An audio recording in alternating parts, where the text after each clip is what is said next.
Isa sa pinaka-worst na nangyari, isang project owner po ang kumonsulta sa atin. Dahil marami daw siyang napapansin na maling ginagawa ng contractor kahit na ito ay may engineer sa site.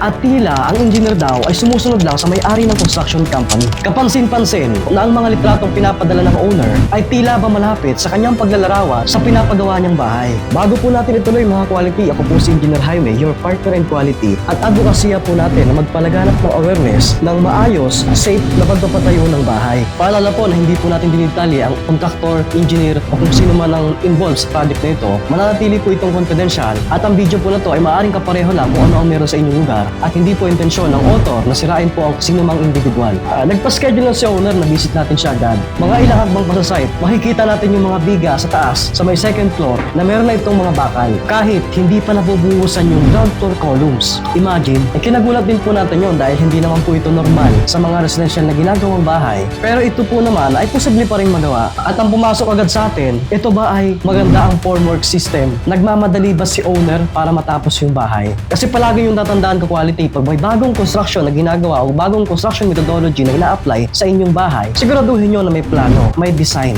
Dapat maayos ang preparasyon nito quality. Dahil sa sobrang bigat ng mga biga sa taas, o sa laki ng mga bubuhusan, pwedeng mabali yung formworks mo. Plus, kung papansin nyo sa picture at sa video, ito po ay normal, conventional na mga tubo, no? So wala tayong nakitang design na plano, no? So meaning, baka internal na design nila ito at baka ginagawa din nila sa project. Let's continue. Pwedeng maging unsafe po ang operation ng construction quality, lalo na pa nagbubuhos. Kaya please, siguraduhin nyo na may design at na-check po ng engineer. Pagkadating po natin sa site, agad naman nagkwento si client ng mga pangyayari. Sinabi niya na madalas daw kapag may concern siya sa engineer o sa contractor, madalas daw sinasabihan siya na okay pa naman daw, walang problema. And sa tingin po niya, binabaliwala daw siya ng contractor sa mga concern niya. Wala nang paligoy-ligoy mga quality, agad naman natin chinek ang mga sukat ng spacing ng mga bakal, ng mga poste. Makikita naman natin na pasok naman siya sa earthquake design detailing, lalo na yung sa mga ties. Malalapit naman yung pagitan. Pero ito na nga yung problema. Nakita natin na yung main bar na ginamit from 6,000 PSI na design sa plano naging 33,000 PSI na lang ang ginamit na halos kalahati sa tibay ng original. Ito ay masasabi nating undergrade yung ginamit na bakal. May kinulang din sa sukat yung septic tank ng quality, lumiit na. May mga detailing din ng bakal na minimal naman ang error na kaya pang i-rectify. No, may maling splicing zone pa na critical sa earthquake. Nasa second floor na yung putol ng bakal. Ito ay masasabi nating hindi alinsunod sa earthquake resilience at maraming column ang hindi naka-align sa mga poste from ground floor to second floor and above. Maaari na consider naman ito sa design, so yun ay initial assessment lang. Maliban po sa mga ito, may nakwento pang may-ari na may case daw na nung binubuhusan yung puting, may mga mud or putik ang ilalim, ang mismong puting na bubuhusan. Sa madaling salita po quality, basa po yung binubuhusan at hindi po na-drain yung tubig, makapal po yung putik. Yun po yung sabi ng owner na posibleng maka-apekto po ito sa tibay ng pinagsamang bakal ng putik at konkreto. Ito po ay isang pinaka-delikado kapag may earthquake ulundon. Dahil lahat po ng vertical loads mo galing pang roof or bubong mo, pababa ng third floor, second floor, ground floor, bubuhatin lahat ng pundasyon mo. So napaka-delikado po nito sa lindol quality. Bago naman po tayo pumunta sa site, nag-inform naman po tayo sa contractor, nag-chat din po tayo sa group, meron din pong email na send ng owner yung letter of appointment natin as inspector, as project manager. Pero wala pong reply sila. So wala po tayong magawa, tinuloy na lang natin yung inspection. At kaya nga tayo nag-i-inspect mga quality, no, para mag-guide natin sila, hindi na lumala yung problema at magkaroon tayo ng agarang aksyon.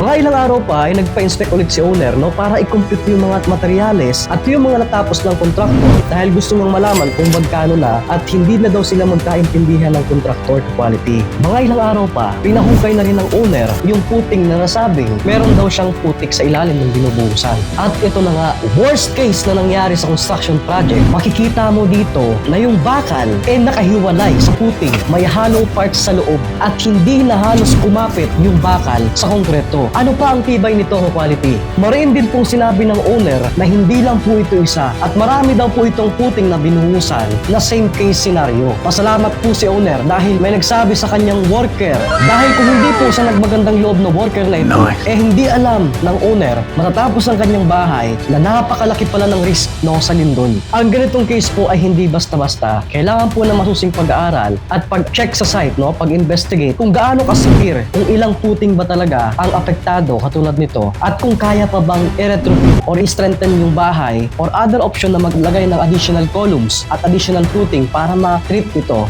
Worst, kailangan ipa-demolish yung bahay para sigurado. Depende na po yan sa magde-design. Pero kung marami ito, kung halos lahat ng footing, ganito yung case, kailangan talaga ipa-demolish. Unang-una, mahirap po mag-retrofit ng ganitong case dahil wala na yung footing. Yung ilalim, hollow part, possible. The best thing to do is demolish. Habang inaari ko din yung plano quality, nakita ko rin, no, na ito palang bahay, 3-story residential, ay napakalapit po sa fault line ng West Valley Fault. Yung ina-expect natin na possible mag-generate ng malaking lindol, which is yung malapit sa sinasabi natin na the big one. Halos nasa likod lang po yung fault line, quality. Ang pagitan lang po nila is mga 100 meters. No, imagine that. Kung ikaw po ay nagpapagawa ng bahay o plano nyo pala magpatayo, no, siguraduhin mag-consult sa tamang professional. Kung yan po ay architectural design layout, sa architect po. Kung yan ay structural design, sa engineer po kayo ng civil structural engineer magpa-design. At siguraduhin nyo po na yung magde-design ay may sapat na experience. Tandaan ka quality, ang pera na pag-iipunan yan. Pero ang unsafe na bahay, nakakamatay.